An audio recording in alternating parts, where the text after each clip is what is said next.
What's up, guys? It has been with Ben's election predictions, and today we are going to do a full final prediction video on the state of the Virginia governor's race. This is going to be one of the most highly anticipated races of 2021, and I think it has massive implications for the 2022 midterm. So here are my final takes on the Virginia governor's race. I think I provide a lot of insightful commentary that you won't hear at other places with the partisans on both sides with their talking points. So let's dive in right now and hit the subscribe button if you haven't already. So if we look at the latest polls, I think kind of one of the most relevant polls recently was this Fox News poll that was just taken 3 days ago that showed Youngkin among likely voters, which is a little more tapered down um, cross section than just the registered voters, the people who are allowed to vote or who have registered to vote. But the likely voters screens for enthusiasm levels. And it had Youngkin up by +8. And Fox News, frankly, has been one of the more reliable polls kind of going into the election day showing enthusiasm. So one um, data point that I saw on Twitter. So in the 2017 Alabama Senate race, we had Roy Moore versus Doug Jones, and all the polls had Roy Moore winning, just because Alabama is a very Republican state, and obviously it's very different. I think Roy Moore was definitely a more divisive, polarizing, and not a very good candidate for the Republicans. I don't think that McAuliffe is going to be like that.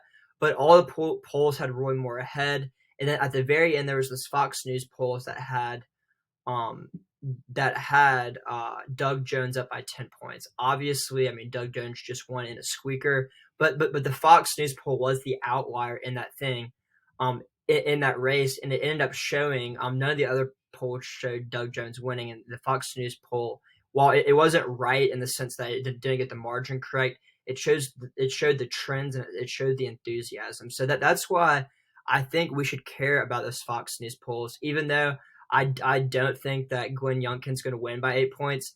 But this is kind of showing where the late breaking independent people are going. And one other reason maybe not to trust this Youngkin +8 number. So if you look at the people surveyed, it was a group of people who voted in the 2020 election Trump +1. And one thing that I will get into later, we know that Biden won this state by 10 points. So I doubt that the people voting in the 2021 election are going to be Trump +1. I think it'll probably be somewhere in between Trump +1 and Biden +10, because I think you're going to see some Biden voters vote for Glenn Youngkin, and you're also going to see a lot of the Biden voters stay home. You're going to see some of the Trump and Biden voters on both sides stay home, just because it's a non-presidential election year, 2021. It's not even a midterm election year. However, I do think you're going to see more Biden voters stay this one out than Trump voters, which was going to help Glenn Youngkin. But that crossover matters even more, because it's -1 for the Democrats and +1 for the Republicans. And I don't think we're going to see any Trump voters vote for McAuliffe. We might see a few here and there, but anecdotally, and also the evidence in the poll shows that we have a lot of Biden voters that are supporting Glenn Youngkin. Not a lot, but we have seen that some, especially among parents who prioritize education as a big issue. And so we do see another A+ rated poll that has McAuliffe up, but I do think that we should use kind of the likely voter screen like we did last time. We see that McAuliffe is only at +1. So if we were to average these polls, we would still get a Youngkin +3.5, which would be right out of the margin of error. One sign that that would be good for the McAuliffe team is the Trafalgar group, which typically oversamples Republicans. And this was one of the only polls that had Trump up in the 2016 election. In 2020, they weren't entirely accurate. They kind of oversampled Trump supporters, and they did better in the Rust Belt than a lot of the traditional pollsters, like the Washington Post. there was a poll that had Biden up by +17 in Wisconsin. The Trafalgar group had polls that were like +2, +3. They even had a poll where Trump was winning in Minnesota. So I mean, not frankly the most accurate, but in an election where there's significantly more Republican enthusiasm, I would be more inclined to trust a Trafalgar. But some people on Twitter were saying that, oh, Youngkin's only up by 2 in this poll, and if we really want to account for it, then we should do like a screen of Dems +3. So really, in this poll, it's a statistical tie or McAuliffe's up. Um, However, I mean, it started with this Fox News poll, and it's starting with these other polls.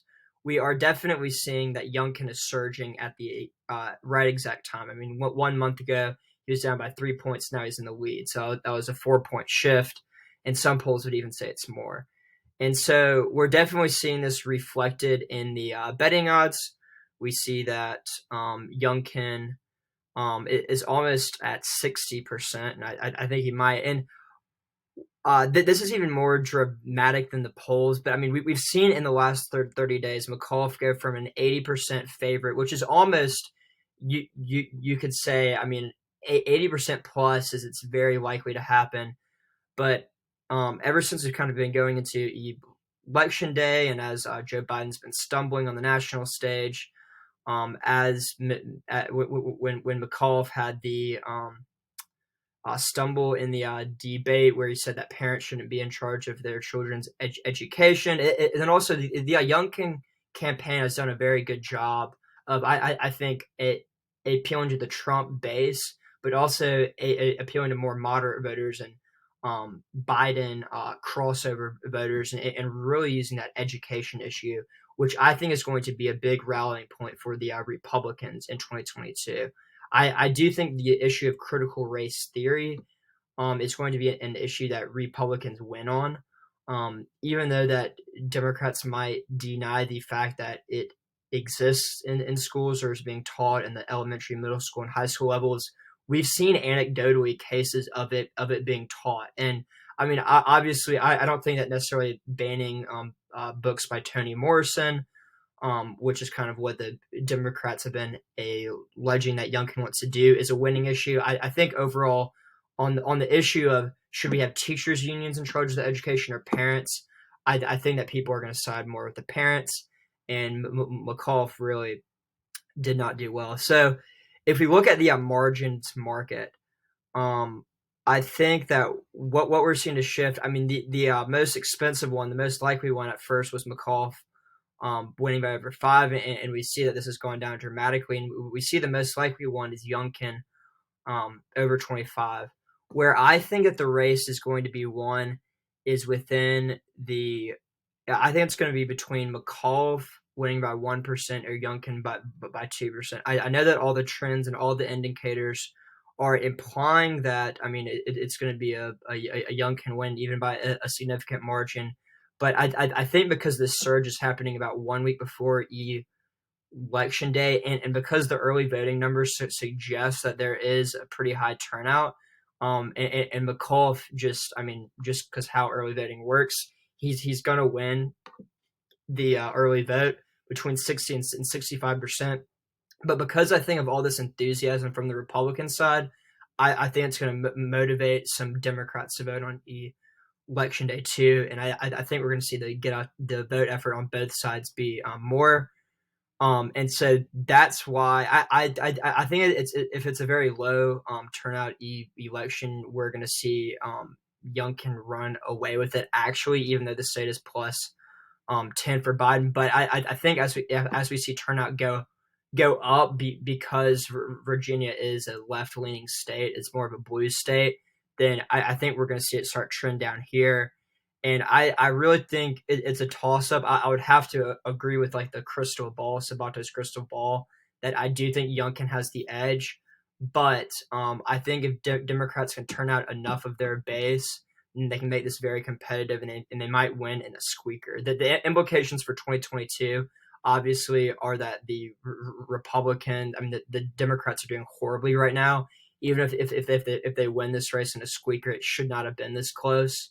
And I think they're going to have to evaluate how their campaign runs. They're going to have to emphasize this education issue because I think Youngkin is a very, very good candidate for the Republicans. I think he's done his campaign tremendously well. I've heard people talk about if he wins, he could be a 2024 presidential contender. I'm not that bullish on Youngkin. I mean, I think he is very, very moderate. And while this could be good in the general election, I don't know if he could get through the GOP primary. And I think Youngkin is like very much focused on Virginia's. He says it's Virginia's versus McAuliffe. I don't think taking that message to the national level could necessarily have the same effect. But yeah, kind of going on to the what I think the turnout is. I think the turnout's going to be right in here. So if you're betting on it, I would bet between 2.7 and 2.9, maybe even 2.6 to 2.9. I don't think it's going to give above 3 million. If we look in the past years, so in the 2017 race, it was 2.6 and 2.6 million. And this was very much energized by the anti-Trump energy. And I think we're going to see some of the anti-Biden energy, but I think it's going to be anywhere between 2.6 and 2.9 is my prediction. Obviously, we're not going to get anywhere to the level of 75% turnout in the 2020 election when there was nearly 4.5. But I mean, like I was saying before, I mean, if 1.5 Republicans, if the 1.5 Republicans who voted for Trump turn out, and we have maybe like a 1.4 of the Democrats show up for Biden. So I mean, there are enough Republican voters in Virginia to win this race. It's just a matter of who turns out, and that's all it's going to come down here. Yeah. So one last point that I wanted to make. So we do see that the crystal ball shifted their view from lean Democrat to lean Republican the day before the race. So I think that is very significant there, and we can see that one of the better clever arguments for McAuliffe is that he's only down 2 in Trafalgar. That's one point that I made too. But I want to hear what you think. So, who do you think is going to win this race? Initially, I did think that McAuliffe was going to win, but right now, I think that Glenn Youngkin is in the driver's seat. Like I said before, I think it's going to be between a McAuliffe win by less than 1 point, or it's going to be a Youngkin win up to 2 points. So, comment what you think, and I'll be very interested. I'll be watching all the coverage tomorrow, and I'll be doing a live stream too. So subscribe and like and share this with all your friends. Thanks, guys.